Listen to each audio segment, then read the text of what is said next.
So now solar cell is remaining in the electromagnetic, in semiconductor. So today we shall discuss about the solar cell. You know that solar energy is the most conventional source of energy. Non-conventional source of energy, and this energy is going to be the energy of future. तो solar cell की सबसे बड़ी खासियत ये है कि solar cell जो है, आप जानते हो कि हाल ही में इंडिया में एमपी में दुनिया का सबसे बड़ा सोलर सेल प्लांट लगा है। तो उसका रीजन यही है कि आप जानते हो कि जो फ्यूल एनर्जी है, यानी जो आपकी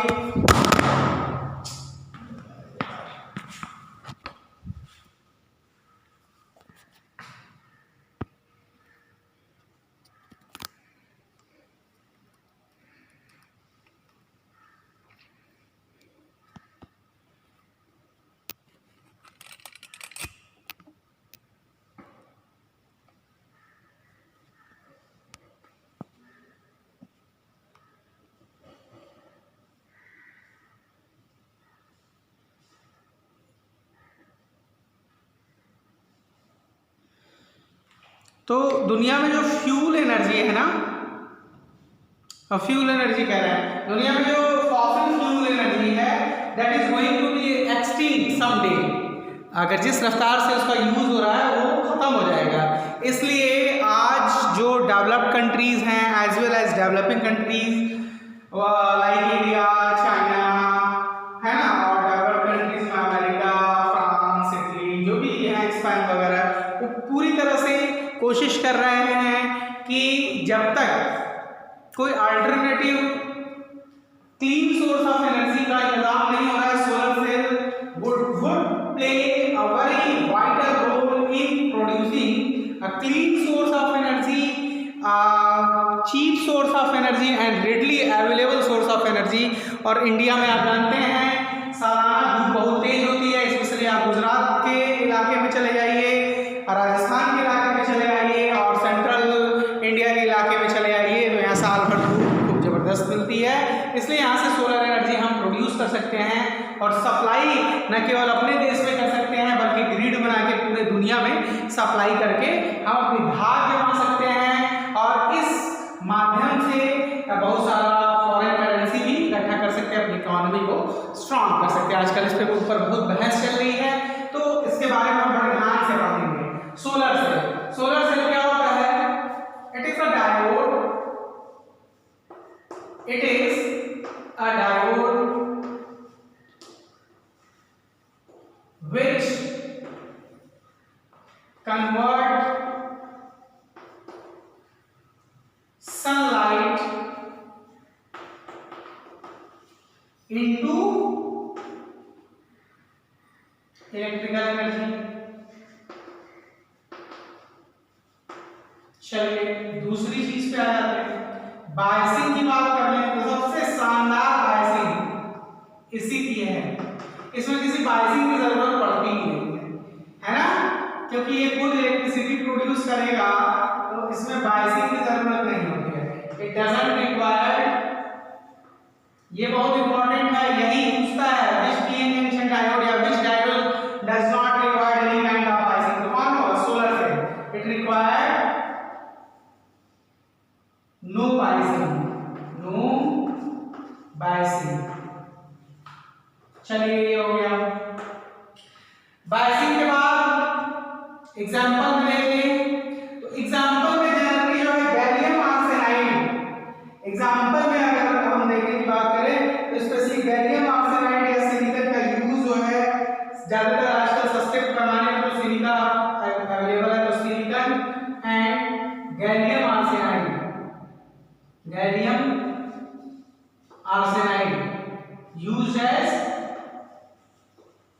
used as solar cell। तो ये चीज हो गई, बायसिंग एग्जांपल हो गई, सोलर सेल हो गई, और वर्किंग पे आ जाते हैं कैसे ये वर्क करता है। वर्किंग से पहले हम इस सब कंस्ट्रक्शन भी जानेंगे, क्योंकि सोलर सेल में कभी-कभी बोर्ड पे कंस्ट्रक्शन भी आता है, इसलिए हम इसे कंस्ट्रक्शन पे भी डिस्कशन करेंगे। आज कंस्ट्रक्शन पे आ जाते हैं, चलिए देखिए।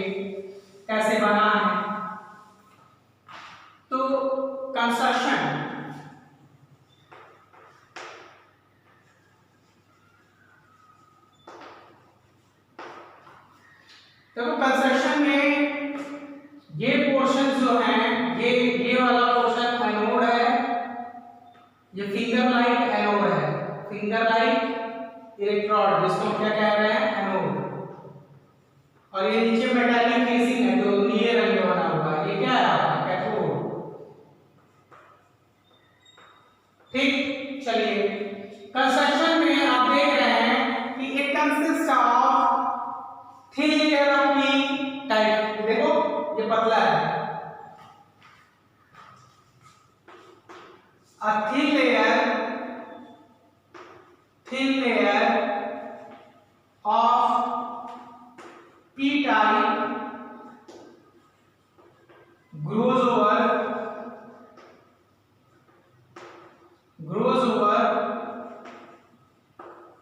n-type। ठीक है, फिर और क्या कंस्ट्रक्शन में देख रहा है, दूसरा upper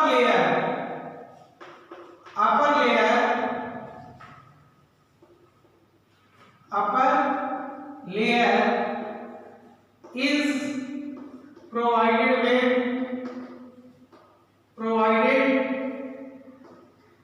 with finger like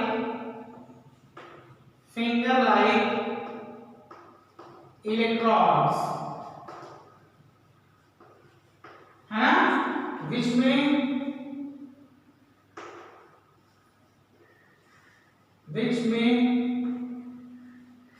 collect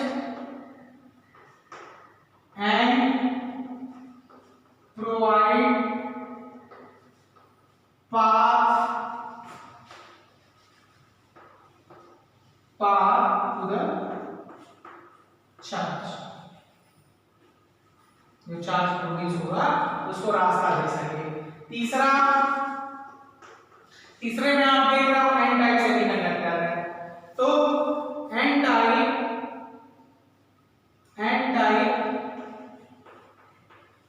thick semiconductor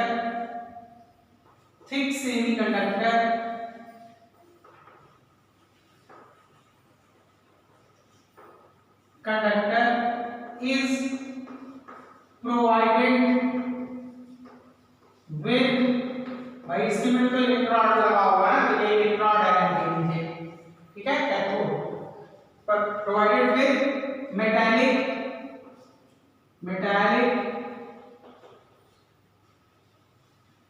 electrode. ठीक है, metallic electrode which is cathode. इसका भी काम यही है, न्यूली बॉर्न जो चार्ज हो गया उसको प्रोवाइड कराना पाथ, ताकि आपके बल्ब बिजली को जला सके। तो ये तो वही कंसेप्शन की बात है, सारी चीजें हमने बता दी आपको क्या चीज है। अच्छा, अब चलते हैं आगे और वर्किंग के बारे में जानते हैं। तो पहले ये देखो, एक्चुअली जो आपका सोलर सेल होता है ये ऐसे दिखता है, अभी ब्लॉक डायग्राम बना के भी दिखाएंगे। इस पे पहले हम आपको एक बार वर्किंग समझा लें तो हम अपनी सफलता मानेंगे।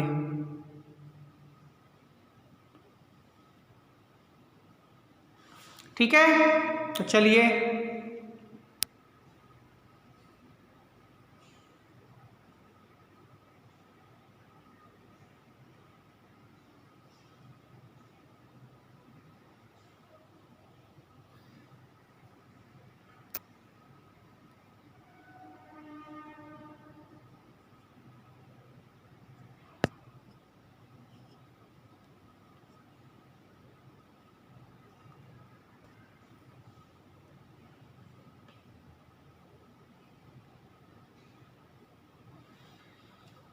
आज ये सेटिंग प्रॉपर हो नहीं पा रही है, फिर भी आगे बढ़ते हैं।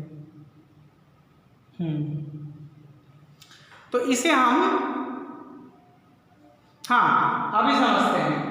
देखो, when a suitable frequency jet light, यानी सुटेबल फ्रीक्वेंसी लाइट का मतलब जो एनर्जी है ना इस लाइट की, इस लाइट की जो एनर्जी है इज ग्रेटर देन एनर्जी है, तो व्हाट विल हैपन, यहां ये जो जंक्शन है ना, इन जंक्शंस पे जब ये लाइट इंसिडेंट होगी तो व्हाट विल हैपन,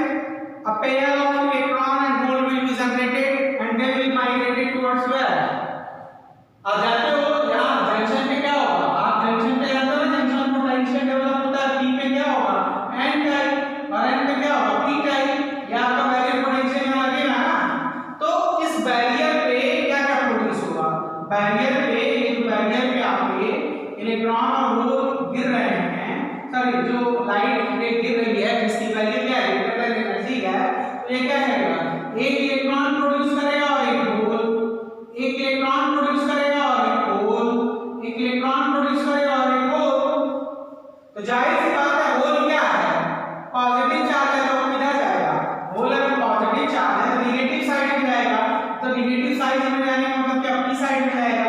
इलेक्ट्रॉन एक नेगेटिव चार्ज है तो बैरियर पोटेंशियल की वजह से वो किधर जाएगा, पॉजिटिव पोटेंशियल की तरफ जाएगा। तो इस तरह आप देखोगे कि इस तरह से आप देखोगे कि जो चार्ज कैरियर्स है ना, जो न्यूक्लियर डेवलप्ड चार्ज कैरियर्स हैं electrons and holes, they are migrating towards what,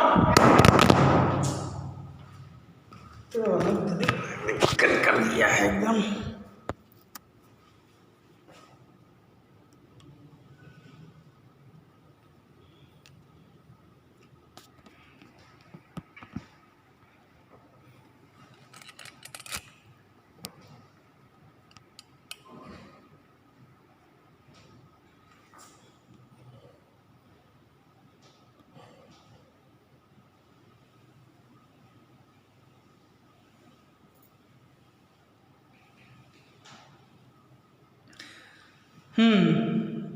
तो इलेक्ट्रॉन्स जो हैं वो किधर की तरफ चले जाएंगे, इलेक्ट्रॉन्स जो है वो एन टाइप की तरफ चले जाएंगे और होल्स जो है पी टाइप की तरफ चले जाएंगे बैरियर पोटेंशियल की वजह से। In this way you will find that the number of majority charge carriers in P type as well as N type is increasing.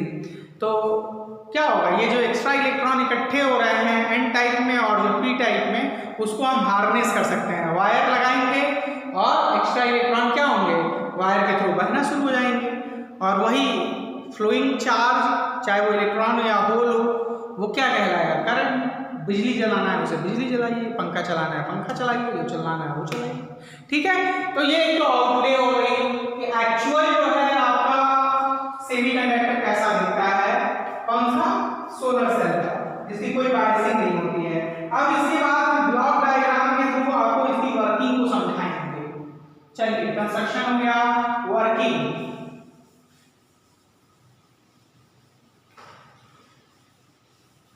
Block diagram के थ्रू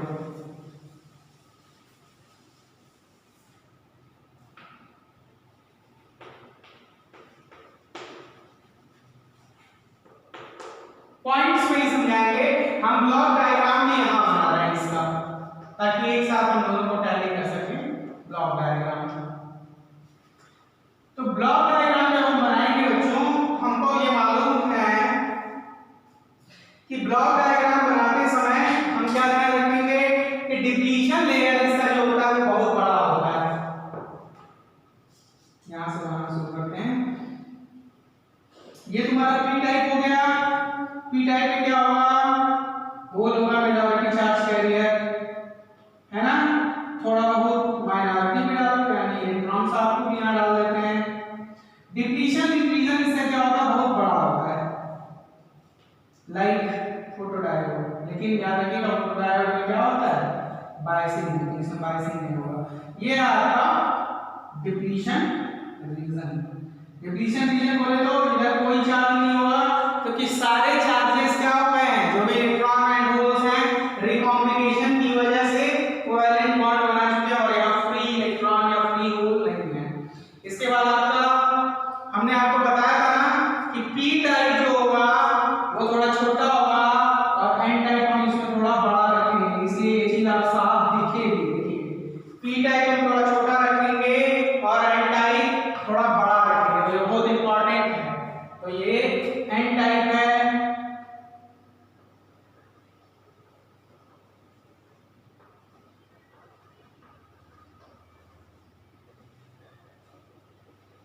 मेजॉरिटी चार्ज कहते हैं, इलेक्ट्रॉन होगा, कुछ holes भी रख लीजिए, ठीक है।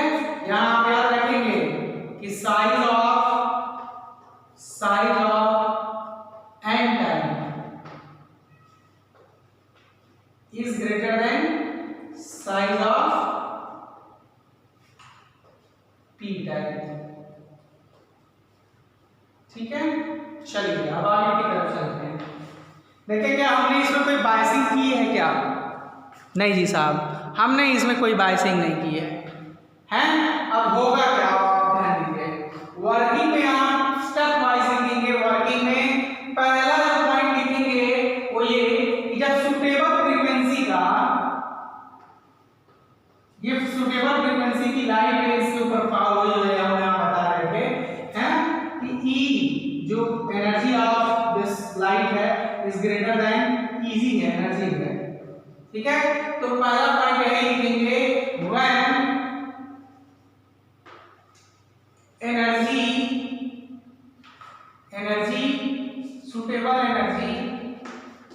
suitable energy light rays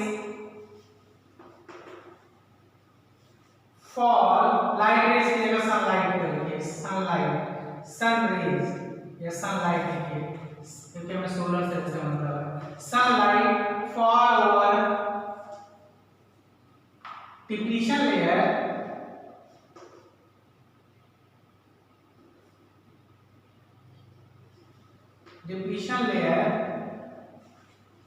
such that E is greater than EZ। यहाँ E क्या है? एनर्जी ऑफ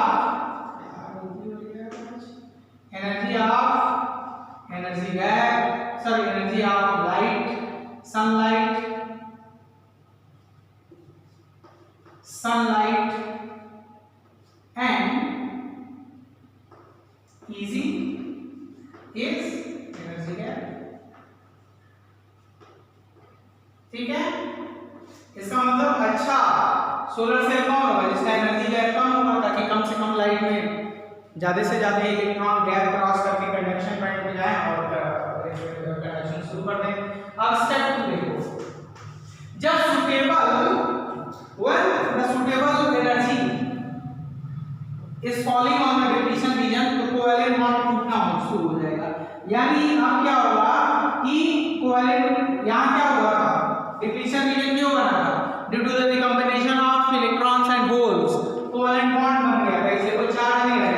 लेकिन ये एनर्जी इतनी एनर्जी प्रोवाइड कर देगा कि वो कोवेलेंट बॉन्ड टूट जाएगा और आपको क्या मिलेगा? पेयर ऑफ होल और इलेक्ट्रॉन, ठीक, पेयर ऑफ होल और इलेक्ट्रॉन, है ना, क्योंकि इन्हीं के रिकॉम्बिनेशन से ना ये डिप्लीशन रीजन बना था। समझ रहे हैं कि नहीं? यहां लिख देना डिप्लीशन रीजन। फिर इसी तरह यहां भी pair of hole electron, pair of hole electron, pair of hole electron, pair of hole electron.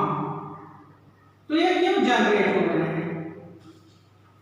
इसलिए क्योंकि सुटेबल सनलाइट की एनर्जी इसके ऊपर गिरी और कोवेलेंट बॉन्ड को तोड़ दी। तो सेकंड स्टेप में लिखेंगे, नाउ सनलाइट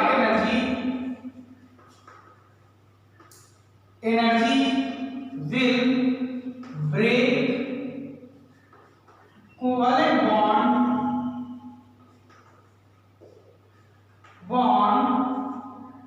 in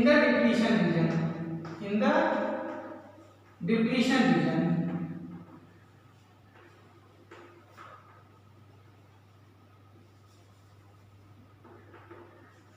region, है ना, and produce equal number of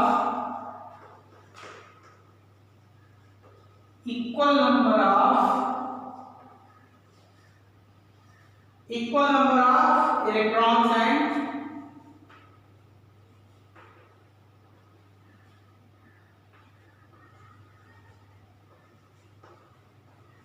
holes. चलिए यहां तक ये सनलाइट का हुआ है, यहां गिरे जो भी कोवेलेंट बॉन्ड था उसको तोड़ दिया, equal number of electrons and holes produce हो गए। अब बारी आती है अगली बारी जो आती है, आप जानते हो कि बायसिंग नहीं है तो वैसे भी यहाँ क्या होगा, कौन सा वोल्टेज यहाँ का ही होगा, बैरियर पोटेंशियल। पी साइड में इसका कौन सा वाला आयन इकट्ठा होता है, नेगेटिव साइड, एन साइड में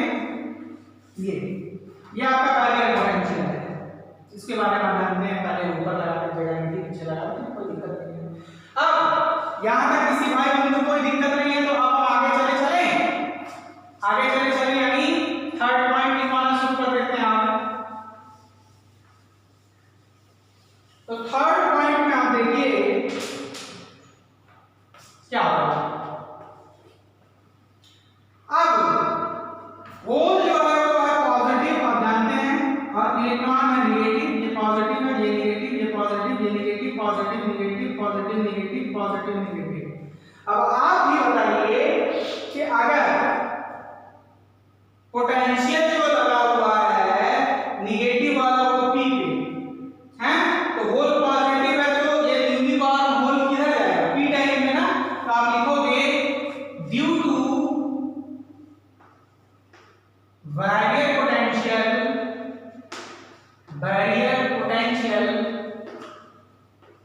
due to barrier potential the majority charge the barrier potential P hole will move to P region and electron will to N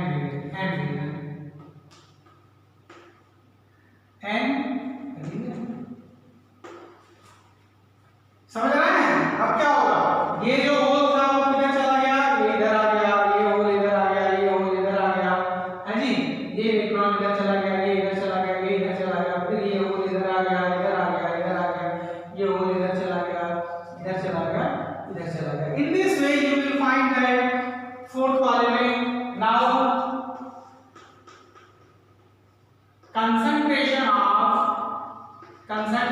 of majority charge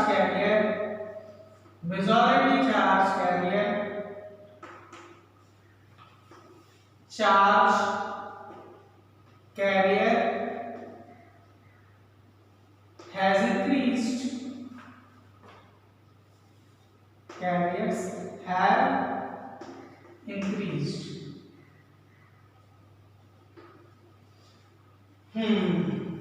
चलिए आगे चलते हैं।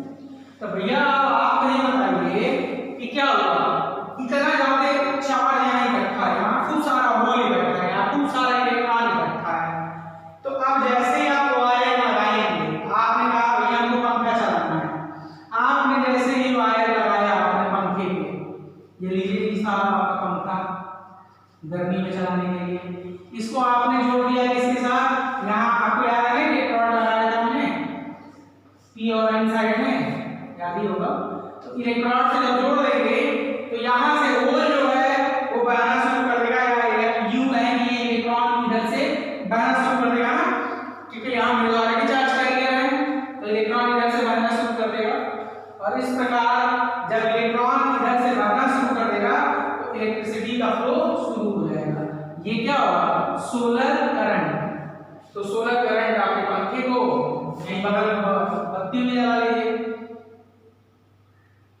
बत्ती को मिलेगा, बत्ती भी जल जाएगी आपकी। अच्छा, कुछ अमीर लोग होंगे तो कहेंगे नहीं हमको एसी भी लगाना है, तो लगा लेंगे एसी, ये एसी भी चला लीजिए, हैं, समझ रहे हैं। तो इस तरीके से आपका वर्क होगा। तो आगे बस यही लिखना है,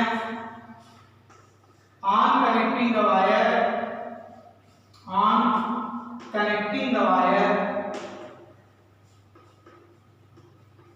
wire these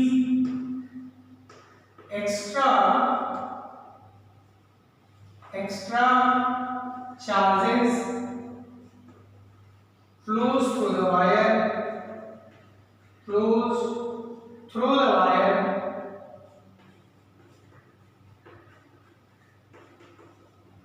and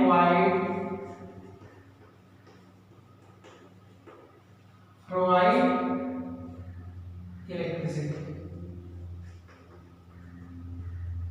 तो ये हो गया वर्किंग की बात, इसमें कोई पॉइंट छूटा नहीं। अब हम कैरेक्टरिस्टिक्स की बात करते हैं जो बिल्कुल अलग है बाकी सबसे, इसीलिए इसको देखते ही आपको पहचान आना है कि भैया यही क्या है, यही हमारा सोलर सेल का ग्राफ है। कभी कभी ग्राफ दे देता पूछता है ये कौन से रीजन का ग्राफ है, आप देखते हैं क्या बोलेंगे तो भैया ये सोलर सेल का ग्राफ है। तो चलिए अब वीआई कैरेक्टरिस्टिक्स पे चलते हैं। यहाँ तक किसी को कोई दिक्कत नहीं होगी, एक एक पॉइंट बहुत क्लियरली आपको समझा दिया है ना। क्यों इसकी कोई बाइसिंग नहीं होती, जरूरत ही नहीं है, क्योंकि एक्स्ट्रा इलेक्ट्रॉन एक्स्ट्रा होल अपने आप इकट्ठा हो रहे हैं। और जब वायर लगाएंगे तो ये वायर के थ्रू करंट प्रोड्यूस करेंगे, पंखा न जाने पंखा चाहिए और ज्यादा नहीं है तो एसी न चाहिए, ठीक है। तो चलिए अब आगे चलते हैं, अब वीआई कैरेक्टरिस्टिक्स के बारे में बात करते हैं। आप एसी सॉरी आप सोलर सेल वीआई कैरेक्टरिस्टिक्स जानते ही हैं, graphical representation of current end voltage, पूरी जिंदगी याद रखिएगा। वीआई कैरेक्टरिस्टिक्स का मतलब ये हो गया voltage current relationship. Now VI characteristics for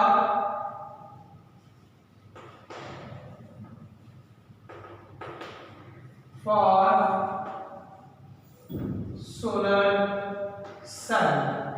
तो बहुत ही शानदार आपको यहाँ पे मिलेगा। आपने वोल्टेज जो अप्लाई किया है वो पॉजिटिव वोल्टेज अप्लाई किया है, और ये जो करंट है ना, करंट, ये करंट का आपको लिमिट नहीं दे रहा है क्योंकि ये एम्पियर में हो सकता है, वो डिपेंड करता है आपका सोलर पैनल कितना बड़ा है ना। यहाँ तक कि कई 100 एम्पियर में करंट आपको मिल सकती है, आईयू पे है, कई 1000 वोल्ट में जो है आपको वोल्टेज मिल सकती है। तो चलिए हम वोल्टेज की बात करते हैं। यहाँ वोल्टेज पॉजिटिव होगा, जिसको ओपन वोल्टेज कहते हैं, ओपन सोर्स वोल्टेज कहते हैं, open circuit voltage, circuit open हो, क्योंकि सर्किट ओपन है ही शुरुआत में, है ना। आप देखिए तार तो बाद में लगाया है ना, पहले क्या है सर्किट ओपन है, इसमें एक्स्ट्रा जो आपके करंट इलेक्ट्रॉन और होल जो है डेवलप हुए हैं। ओपन सर्किट में वोल्टेज यहाँ पे जिसको ये ओसीवी, ये क्या है open circuit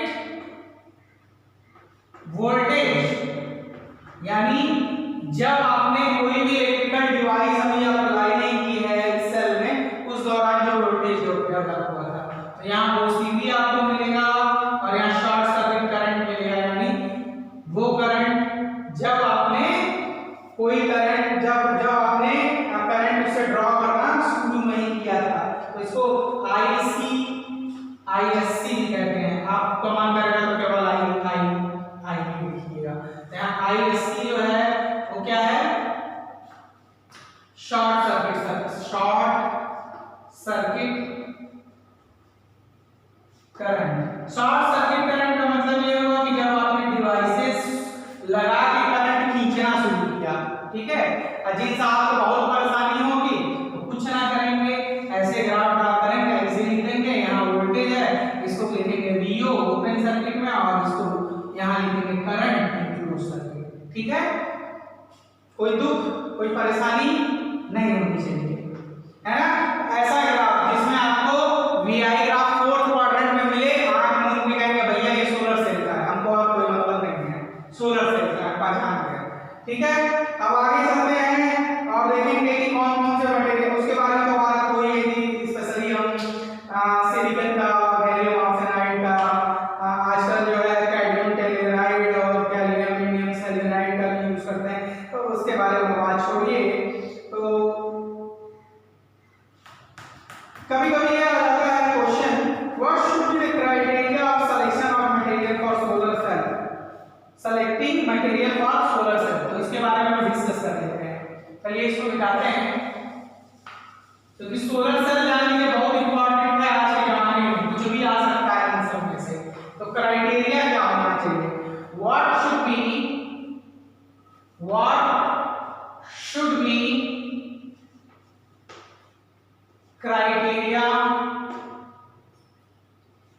criteria to select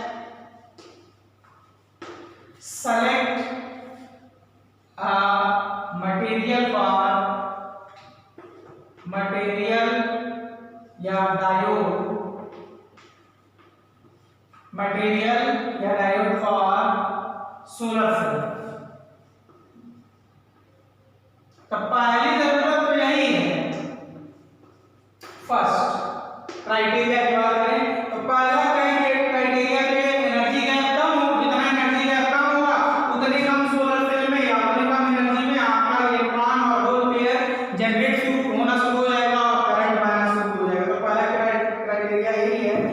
energy gap है, इजी और बैंड गैप जिसको आप कहते हैं, बैंड गैप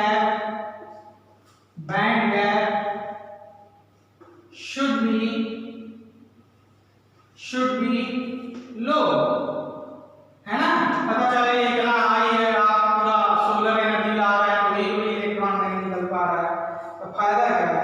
ठीक है, तो कोशिश यही करते हैं कि जो एनर्जी है तो उसका रेंज 1 वोल्ट से लेके 1 इलेक्ट्रॉन वोल्ट से लेके लगभग 1 इलेक्ट्रॉन वोल्ट से लेके 1.8 इलेक्ट्रॉन वोल्ट तक ही रहे, जो कि आपको आराम से जर्मेनियम वगैरह में मिल जाता है, सिलिकॉन में भी मिल जाता है।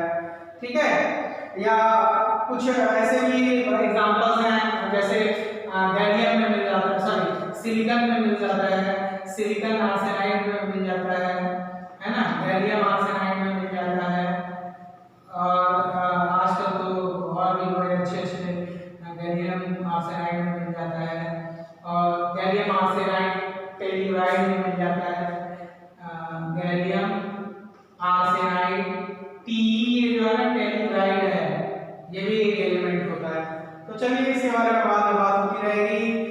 अब दूसरी चीज कि ये जो आपने सेलेक्ट किया है ना एनोड और कैथोड, सॉरी जो पी और एन सेलेक्ट किया है, ये ऐसे हो कि एनर्जी को अधिकतम एब्जॉर्ब करे, सनलाइट को एब्जॉर्ब करे। पता चले रिफ्लेक्ट करने में फायदा क्या होगा, है उस एनर्जी को एब्जॉर्ब नहीं कर पाएंगे। तो दूसरी चीज गुड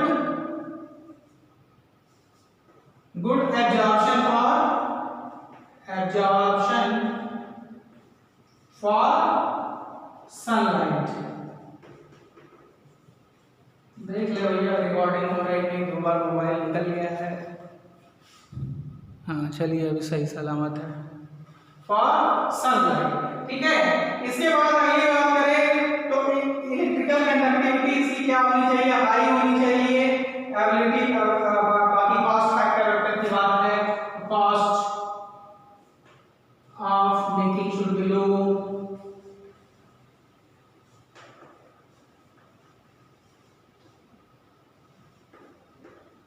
अब बाकी तो तमाम चीजें आप लिख ही सकते हैं, अवेलेबिलिटी ऑफ द मटेरियल होना चाहिए, इजीली अवेलेबल होना चाहिए, और सब चीजें आपको लिख कर दीजिएगा। तो ये तो बात हो गई इसके बारे में।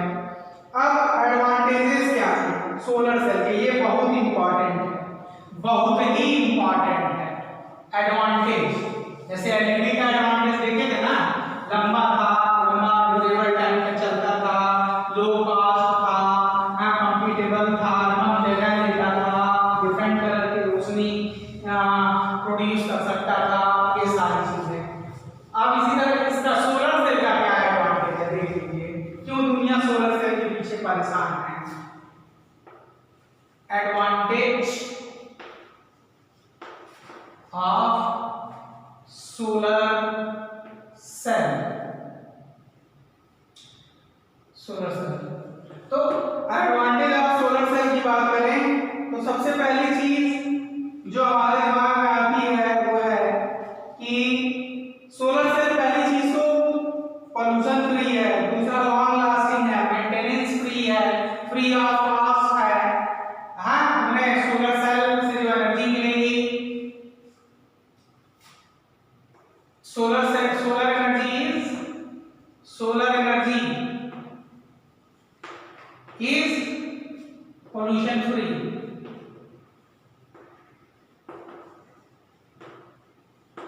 दूसरा, solar energy is easily available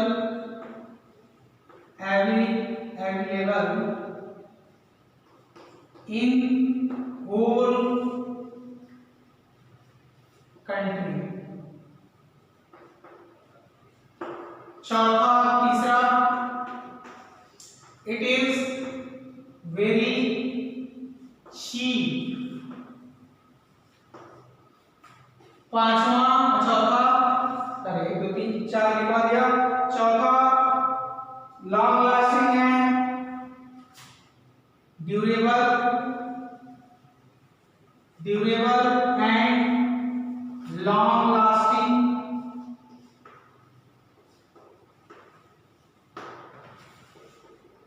पांचवा कॉस्ट फैक्टर में बात कर लेते हैं। Cost of cell, solar cell is very low. और बहुत सारी यूजर ना आप बैठ के लिख लीजिएगा जो एडवांटेजेस हैं। अब इसके बाद हम इंपॉर्टेंट यूजेस के बारे में बात करेंगे। सोलर सेल का यूज कहाँ कहाँ होता है। चलिए यूज के बारे में आ जाते हैं। यूज तो सबसे पहले आप जानते हैं कि सोलर सेल का यूज जो है आजकल सोलर सेल प्रोड्यूसेस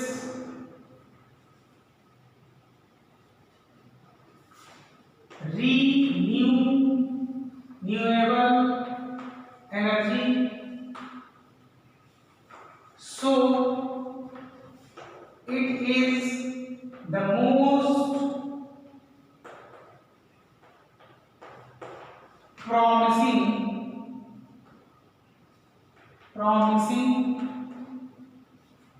clean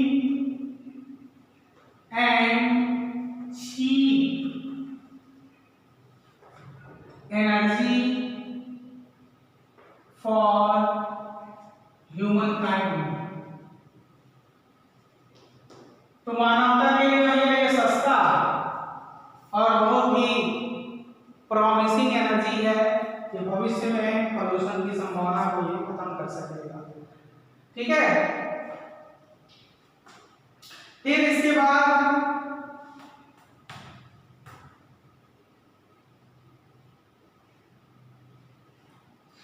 देखो सोलर सेल की एक और खूबी ये है कि बाकी जब इलेक्ट्रिसिटी वगैरह प्रोड्यूस होता है तो हमको स्टोरेज की दिक्कत होती है और सारी चीजें दिक्कत होती है, तो इसमें वो दिक्कत नहीं है। Solar cell can be used in daylight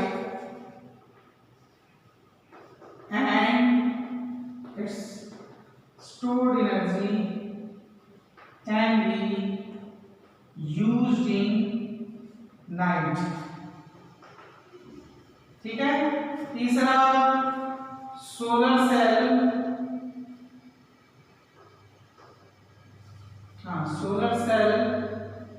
is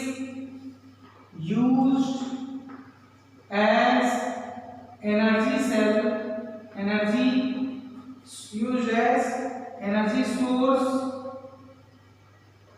for satellite and spacecrafts। ठीक, इसके बाद आजकल आप देखते हैं सोलर वॉचेज हैं, सोलर लैंप हैं, इन सब में भी इसका यूज होता है। ठीक है, तो इसमें आप ये भी लिख सकते हैं कि nowadays इसका यूज कहाँ हो रहा है। और ये मिटा देते हैं, इसको चौथा लिख देते हैं। It is used in making solar lamps,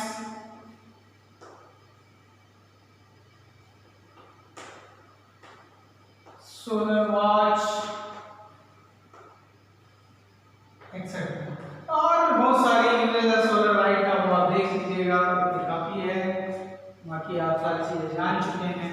तो ये लास्ट जो है टॉपिक था आपके इस चैप्टर का, सोलर सेल। इसको बहुत ही डीपली हम लोगों ने स्टडी किया। इसकी वजह ये थी क्योंकि ये सोलर सेल पे अभी हाल ही में आप जान रहे हो काम चल रहा है बहुत तेजी से। इंडिया में जो है सोलर सेल एनर्जी का जो है सेक्टर भी बनाया गया है गुड़गांव में। ठीक है, और उसका फाउंडिंग मेंबर भी है। तो इसलिए भी, और अभी हाल ही में आपको पता चला है कि मध्य प्रदेश में, इससे पहले तमिलनाडु में, सॉरी इससे पहले गुजरात में और उससे पहले तमिलनाडु में बहुत बड़े बड़े सोलर प्लांट्स का निर्माण किया गया। हाल ही में दुनिया के सबसे बड़े सोलर सेल पैनल का निर्माण किया गया है जो आपका सिचुएटेड है मध्य प्रदेश। तो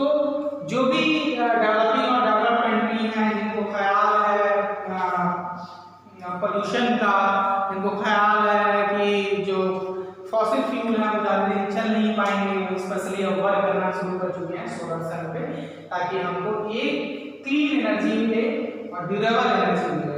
ठीक है, अगले लेक्चर में हम मिलते हैं, तो फिर वहाँ कुछ क्वेश्चंस करेंगे एनसीईआरटी का। Thank you very much.